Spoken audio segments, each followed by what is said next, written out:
Well, let's go to the semi-main event here. We had the IWGP World Heavyweight title on the line. Hirooki Goto defeats the Roughneck Shota Umino in 20 minutes. And man, this guy, Shota Umino, he is a geek. This guy came out here to apathy. And just, a year ago, he was getting good reactions in this city. I don't know, man. I don't know what to say about Shota Umino at this point because we've already cooked this dude this year. Yeah.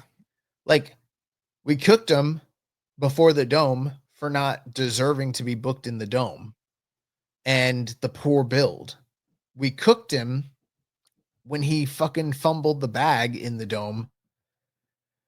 We cooked him when he had the poor outing with Great O'Khan and shaved his head and nobody reacted or cared and he got booed. And then we cooked him for having a super, super duper subpar New Japan Cup with one great match in the finals. And it kind of seemed like maybe there's a shining light and they're starting to turn things around. And then suddenly here we are again. Like, he got another title shot. And for all the times that we praise New Japan's booking and talk about the long-term plans and the long-term storytelling and everything, we are clearly right now in the midst of it.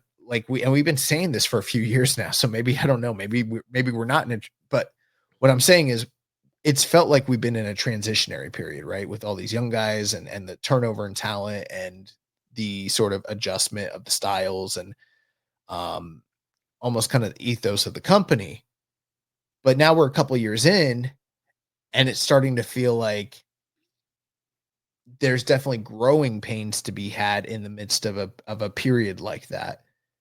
And maybe they haven't fully fleshed out and figured out what it is they want to do and who they want to do it with. We've talked in the past about like them kicking the tires with certain guys, but like with Shota Umino, this was his second big title shot this year, and we're only in early April.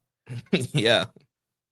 And he didn't really do much to kind of earn the spot or really improve or fix the issues that were already prominent in November of last year. And here we are. I was very kind of goading and sort of boastful in kind of making fun of Chris Samsa on this show because when he was on, and I mentioned this to him in Chicago, like when we were on the show, he was very much like when we did the preview for the New Japan Cup and we talked about the potential, what is it that they're doing with Umino and everything. We talked about the fact that we thought he was going to go deep and sort of redeem him. And like Samson was like, that's terrible. And we were like, well, they kind of need to put a new coat of paint on him. They're going to do something fresh and new and exciting, kind of rebuild him, repackage him. And I felt justified when he was going deep in the tournament and they were doing the character changes. And even though I wasn't loving the matches, I was like, there's clearly something here. They're brewing something. Like it's a new faction. It's a heel turn. It's a face turn. There's something interesting. And we had all these like little breadcrumbs. We had the interaction with Finley, the interaction with Tanahashi, the whole thing where he wasn't present in the ring when Goto got handed the reins and backstage comments. And it's like all building. And we're like, what the fuck is this building to? And then they announced this match. And you and I, we ran out of time last week. We didn't really do a proper preview for this show. We probably should have spent a little time like talking about the weird fucking build for this match because it just came out of nowhere. Yeah. And they put themselves in like a no-win kind of situation where it's like, this guy's not ready for the spot. It's not earned in storyline perspective, but if he loses, he's just cooked. So then the predominant thinking was like, well, they're going to do some sort of, they're going to bring it, they're going to do a heel turn. They're going to do a character change. They're going to bring in a heavy. They're going to bring in a faction. They're going to do something like, and then that's a catch-22 because like you're going to do one of those major angles in America without, the audience that is actually invested in this, like domestically, that's kind of slapping their face sort of thing. Yeah.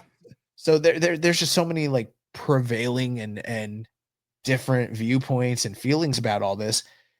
And then you've got like us sitting over here that's just like, please don't fucking put the title on this dude. Like whatever you do, just don't. So the entire time we're watching the match, it's like sitting on pins and needles and with bated breath to be like, they better not fucking go with Umino. And like, I know that they've booked themselves into a corner to where it's like they kind of need to go with Umino, because if they don't go with Umino and if they don't do something fresh and exciting here, and if the match isn't great, guy's very much cooked. And guess what happens? He goes out there and he laid a fucking stinker. Yeah, bro, this match sucked. And there's a lot of Umino apologists online. They're like, oh, yeah, these American fans, they don't understand. If this match was in Japan, it would have been great. It would have gotten a great reaction. I'm like, no. Like, I watch them. I watch New Japan in Japan. I'm a US fan, and I watch the match. I see the mechanics. Like, that was not a great match. This guy Umino, no reaction, like not even really getting booed. Like there was like silence. And this was literally a year from when he faced Jack Perry and was getting cheered to defeat the evil Jack Perry. That match wasn't that much about him though. It wasn't, but he got reactions. Like people cared about him. This year, the crowd did not care about him. They did not really care about this match. They were not into him, potentially winning the title. It seems like, the Moxley luster's kind of rubbed off, because that was one thing that kind of carried him with U.S. fans. U.S. fans love, Shooter and him being John Moxley's son. Well, maybe the stuff that Moxley's doing is causing bad faith, because they did not care for him, being involved with him. I think it's both. Yeah. I think it's the fact that they're both happening at the same time. Like, and I think that's kind of funny, actually. Yeah, and there was just... Yeah, this match was just not great. I was literally just waiting for it to end. We were sitting there with Samsa, JJ Williams from F4W, Lyric, and all of us were just like, this needs to wrap up. This is not great. What are they doing here? And it's a stinker. They did a lot of old 1980s level like leg work where people were laying on the mat. So it's like, I don't even know if it was all entirely just, because of the characters. I felt like the layout of the match wasn't conducive to being a great match to begin with either. But I've seen at this point a few, not a lot, but a few IWGP title matches live. You have too. And this was by far the worst one that I've ever seen live. And I've never seen a major New Japan match like this where the crowd was just so quiet. And you would think we were like in one of those mythical, respectful Japanese audience. You hear about hear about they're also so quiet. They just sit there. They don't make any noise. Because they're educated, because they're invested, because they're being respectful to the action that's in front of them. I feel like if I was a Shota Umino truther, that's the tact I would go. I'd be like, yeah, the Chicago crowd is one of the smartest audiences that are out there, and they respect what they're seeing. This was a quasi-Japanese respectful audience. They were captivated by what they were seeing. But I got to tell you, like, there were so many times where I was just shocked at the level of don't give a fuckism that was going on in that building, where the people, it wasn't booze. It wasn't even hate. It was fuck. I don't fucking care about this guy. I don't care about this at all. I know that there are some of you that are listening that do, and you think we're wrong, but like, I don't know. I could tell you that there was at least, if there was 4,700 people in that building, there was 46,050 of them that did not give a fuck about what was happening in that match, including us. and it wasn't Goto's fault. Goto's doing numbers. You know what I'm saying? Like, yeah, people wanted to try and scapegoat Zach, who was Wrestler of the Year last year in Japan. The Japanese MVP, only the second domestic guy to do it, dude. Foreigner that wins the G1, holds the title for a prolonged period, headlines the Dome, wins in the Dome back to back, and he's the guy that we're going to try and scapegoat because he didn't get Zach over. Or he didn't get Umino over in the Dome. Well, how about it now? We went to Chicago, one of the most lively, invested, hardcore wrestling audiences in the entire country, and put the darling of the world, who, like, right now, Goto is easily, and this is not hyperbole, and this isn't bias, it's just true. He's the wrestler of the year right now in April. And I'm not talking about for Japan. I'm talking about for the world. Right now, in the world of professional wrestling, the Flair Thez MVP award winner, the guy that's leading the charge for that, is Goto. That will probably change. I don't project him to be the guy for the whole year that wins that. But as of right now, he's the darling. He's what's hot right now, and he's like beloved. And he couldn't get anything out of Shota Umino. Are we? I think that we are at a point where if he's your special little guy, then that's just what it is. You have to have a come to Jesus moment with yourself and be like, I love this dude and no one else does, and that's okay. And then just make that be the case instead of like trying to trick everybody else who's seeing and hearing that this dude just does not have the fucking juice. Yeah, and I think you have to look at two things. Like, that there is a booking. Like, he's not being booked well. Like, this was a poor decision to put him in a title match so soon in Chicago against Goto. Like, there were just so many calls from the office that were bad. But okay, you know what? Sometimes as a wrestler, you can't control the booking. You have to do what's kind of given to you. But then it goes on him. Like, he went out there and had this match, and like, there was no juice, no energy, no oomph. Like, he just kind of went out there and was kind of just in the motion. Like, there was no intensity, no aggression. Like, people weren't really biting on near falls. Like, he went out there and crapped the bed again. So it's like bad booking on top of bad performances, and it's just continuing to lower this guy's stock. There was a moment where he, wasn't having success in the match from a kayfabe standpoint, and he rushes over and he goes, ah, and he like screams, and the crowd just does not react, and it's totally silent. And I had stepped away from you guys. I was watching the match, but I stepped away because I had to stretch my legs. And I think I was like a seat or two behind like Phil Lindsay, and I just was like dumbfounded at the lack of response. And I remember like saying to myself, but like kind of out loud, where I was like, that's not a fighting spirit yell. That's a frustration yell. That's a dude who's just like, fuck, nothing I'm doing is getting anything. And, yes, that's like, a pay attention to me, yo. Yeah, it's just not working. So that is what it is. And I'm done with it. I have no use or tastes for Shota Umino as a top guy or a top draw or top star in this company moving forward.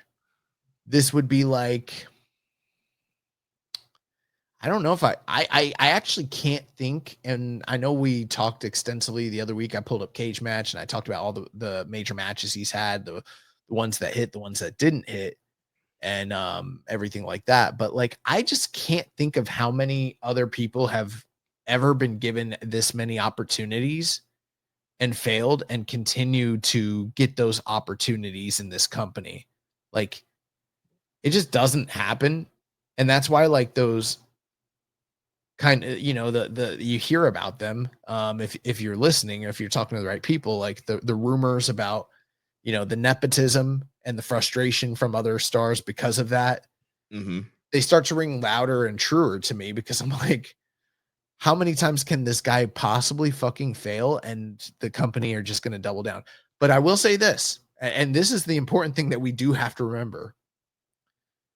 All the intrigue, all the conjecture, all of the interest about what not about the match itself, but about the booking surrounding the match. At the end of the day, Goto hits him with one fucking GTR. Just one. Just one. Super clean. pins him 1, 2, 3. There's no run-ins. There's no post-match controversy. Angle, There's no no angle. snapping, no heel turn. Guy just walks to the back with an ice pack over his head. They don't even, I don't know. I didn't see the live shot, but they didn't even do the Okada crying into his face while Goto leads him away. Like, they didn't do none of that. Like, they focused on Goto, who cut a promo, and he got huge reactions. He got a way bigger reaction from his post-match promo than from anything that actually happened in the match. The crowd was like, "We love you. We love you. We love you." He's like, I don't speak English, but thank you. And they're like, yeah. He's like, I love you guys. So yeah, so fun stuff there. But yeah, he got a good reaction to the post-match, but yeah, nothing in the match. And yeah, the match is just rough. But that is a huge telling point. If they've put this guy in these prominent positions this many times, and then they decided to kind of job him out that way, what does that tell you? You know, are we supposed to believe that this is a continuation of the saga of him? Or I don't know. I'm somewhat inclined to believe, I don't think that they're going to put a full stop to him, but I'm kind of inclined to believe that based on the way he lost to Goto and based on the reactions and everything that's been happening leading up to it, that we might be just flat out pivoting away from Umino. And I think that there are some Shinigami freak purists that are not happy with that, and they're not buying it or believing it. But I think that is what has happened. I think it might be done. I mean, they should pivot again, like you mentioned earlier. The nepotism, I don't know if they're going to just kind of keep going, because it feels very Roman Reigns 2016, 2017, where they're just going to keep pushing him. He's going to keep losing to Brock. He's going to keep getting booed. He's going to keep getting under, and nobody wants him, but they're going to keep doing it because he's the hand chosen guy. And I don't think Umino is going to be able to turn things around the way Roman did. Yeah, but you know why? Because he doesn't have the body of Roman. He doesn't have the hair of Roman. He doesn't have the veneers of Roman Reigns. He doesn't have the that was a really funny joke, but you didn't react to it. But he doesn't have the Hollywood good looks that a Roman Reigns does, like the marketability of that sort of dude, who it's like, even if you fail with him for like a decade, you still kind of have to keep going to the well, because you're like, I can't be the dude that fucked up Roman Reigns. Look at him, he's fucking money. Like, but with Umino, like, it's perfectly okay to have failed with Umino and not made money, because it's just Shota Umino. That's why I'm like, I don't understand why people are so passionate about him. I get it. I've watched the dude since he was a young lion, like literally from his inception. And I understand we all thought he was going to be something, but it's okay when they don't work out. You know what I mean? Like, not all right, of these. like, what makes him so different from all these other young lions that come back and we think they're going to be something and they're not? Right. Other than the fact that he was co-signed by Mox, other than the fact that he had a nickname, and he's got the Red Shoes connection, and there's some, there's some investment. I feel like there's a certain level of fan investment to this golden era where it's like, Kenny's on top, Okada's on top, Naito's a big fucking star, we're having these incredible G1s. Things are going really, really well. Oh, and look at our little guy. We got Shota Umino, and he's going to be the next one. He's in line. He's going to continue this golden era and age. But he's clearly not, bro. Like, even if you like him, I get it. You like him, but he does not have the juice. Like, point blank, he doesn't got the juice. He's not the dude. And the thing is, not everybody can be the dude. Like, we need mid-carders. You need guys that can do a job. You need guys that can work these multi-man tags. You need someone to carry a pimp cane around and bring out a girl with a with a bunny mask on, and bite people's thumbs when they put them in a headlock. And you need somebody to put an iron claw on, Exactly. You need them to be carried out on a chain and that sort of thing. They can't all be Naito. We need Llanos, Watch this dude pivot to comedy wrestling and he fucking tear it up. You know what I'm saying? He should try it. They might want to try that. It worked really well for Taguchi and Yano. I feel like there is a comedy wrestler waiting to break out of Shota Umino. Just I would love for that to be like the final resting point for like this dude. You know, maybe he's a Hanma underdog. Maybe Yeah, that's where that's where we need to get with him. But you know, ace of the company, babyface, he's done. that's done. Cooked. Finito. Finished. It's done. You know, and we'll talk about it. People want to complain about Cal Newman, but give me Cal Newman any fucking day of the week for 100 years than Shota Umino on his best day. I'm sorry. Yeah. Yeah, we'll get to Newman. Couple questions here on this match. So Rambone says, I will happily hold another L as a resident Shota apologist, but I'm wondering about your thoughts on the logic of having him have another failed title challenge so soon after the disaster at the Tokyo Dome without going full bore on a heel turn or something dramatic character change. What is the logic in constantly beating Shota while he keeps being put in prominent spots and also has fairly slow paced character progression? What do you think the intention actually is? What is the best case outcome they are hoping to achieve this booking? Yeah, I think it's super bizarre booking, and I think it's a mistake from a creative standpoint. And yeah, it does beg to question what is the motivation behind this. I guess if you were inclined to think about, okay, this company is clearly not done with him, maybe they are trying to build this redemption arc storyline, whatever that may be, for you know, a metamorphosis for him and his character. And sure, that's probably where they're going, but it doesn't, to me, it doesn't seem to serve their best interests as a company to take a guy that so many people did think was going to be a big star and continually expose him before he's ready, and then also book him into oblivion to where he's constantly losing for the entirety of his. Bro, he's never won a title. Yeah, and it's been a couple of years now. Like, correct me if I'm wrong. What singles title did he ever win? Any of them? No, he's never been. He's been global, US. But he challenged for like almost all of them. Yeah, he challenged Osprey a couple times for the US. Yeah, a couple world title challenges now. He's never had a tag titles. He's More than a couple. He's had 3 or 4. yeah. Was So he. was the Mox one the first one? Oh, yeah, that's right. I forgot. Yeah, that was a title match. Yeah, he challenged Mox. So it's 3. Yeah, So yeah, I don't know. You know, I heard an analogy on a Super J Cast, and I don't know if they were the first ones that said this, or I also saw it in our Discord, but people talked about them taking the cake out of the oven before it's done cooking and you ruin it. And that's like where he is. Like every time he's like kind of incubating and cooking, you know, they're putting him in a prominent spot that sort of exposes him and hurts him. So it's very perplexing, but I won't say the ins and outs. I've learned that there are certain things I shouldn't say on the air, but you do have to wonder if there are reasons that they're doing that we're not privy to or aware of. yeah, and yeah, I think that they run the risk of getting to a spot. We talk about guys like Dave Finley, where like they were a mid card, they were seen as kind of this mid card guy for so long, and how hard he had to work to finally be perceived as a main event guy. And I feel like that's what they're doing with Umino. Like he's getting seen as this failure, and he's going to be labeled as a failure. And the fan perception, I think, is going to be so hard to change that narrative as a top guy with how many times he's already failed. And they keep going this route. That's how he's going to be labeled. And if he ever does turn it around, like he's going to have to fight that perception so hard of being this failing geek and losing in all these big moments.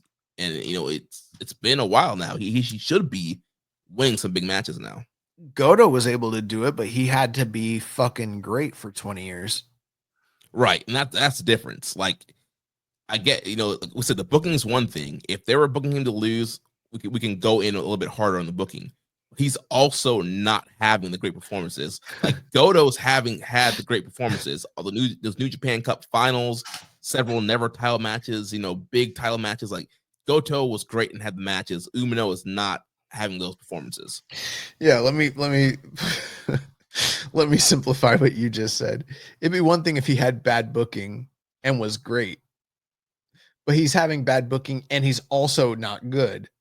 You fucking suck, dude. If he just was good, if he was good, we would be rallying so hard against this bad creative and the bad direction. Yeah. But it's hard for me to care about the bad direction and the bad booking because it feels like a gift from somebody. It feels like somewhere cosmically behind the scenes, someone is fighting against that. There is a force, someone back there is propelling this dude forward, and there's someone smarter in the room being like, okay, we'll let him go this far, but we're not gonna go full Umino. You know what I mean? Yeah. There is someone protecting us, standing in the gap, holding their hands up. And have you ever seen like the gif where like the dude is holding like the wall and it's a giant wall and it's like he's the one thing holding like the inevitability of Umino falling on us. And there's some voice in the back holding that shit away from us. Thank you, Kakooch, because he's doing God's work back there, bro. And so it's hard for me to care that he's getting buried when I know that if he wins, I'm gonna fucking hate the company. I'm gonna hate watching his main events. I'm gonna hate watching him as a star because he's not a fucking star. Yeah. And how many top guys have we seen like out wrestle bad booking in their careers? Bro, that would be a whole different conversation if he was just having bad booking and he was getting mistreated and we were like, fuck, you're fucking our dude. You know, there's Right. people that want to have that conversation right now about Gabe Kidd and about Suji, right? Mm-hmm. And I'm not quite there myself personally, but you know, I feel like we're a couple losses away from potentially having that conversation for those guys. Yeah. But you want me to go hard for this you want me to go hard for Shota Umino? Come on, get the fuck out of here, bro. Like dude's having fucking subpar matches. He fucking killed he when I found out he was gonna be the dude that was challenging Goto for the title, I didn't even know if I wanted to keep going to this show in the first. I was like, that sucks. Like, what a terrible challenger. And then when I thought that he might be the guy that I'd have to be there live to watch him win the belt in the building, I was sick to my stomach. And then when he finally fucking lost, it was like a weight was lifted off my shoulder and I could finally breathe and enjoy the main event. So yeah, fuck him. I don't care. Death Triangle 720 says, is Shota the most recent returning talent to just lose every single title opportunity he had? No, like almost all of them. Yeah, I mean, Oiwa's been losing a lot of title matches lately. Yeah, like most of them do. Yeah. He also says, do you think New Japan should have kept Shota in the mid card at least until he shows growth in his character and style for mid card title? Yeah. I think, you know, we kind of joked about it, but I really do think he should have put the black trunks back. He should have gone back to square one and been like, I need to fight from the bottom. And he should have been a young lion. He should have been facing off against Yasuda and Morishima and Daiki Nagai and facing those guys and working his way back up to the main card and earning that and scratching clawing his way back up to get to that spot instead of just kind of being off for a month and then being gifted, a New Japan Cup final and then a world title match. Yeah, someone needs to teach this guy how to politic because I feel like this shit would have never happened to a Chris Jericho. Yeah.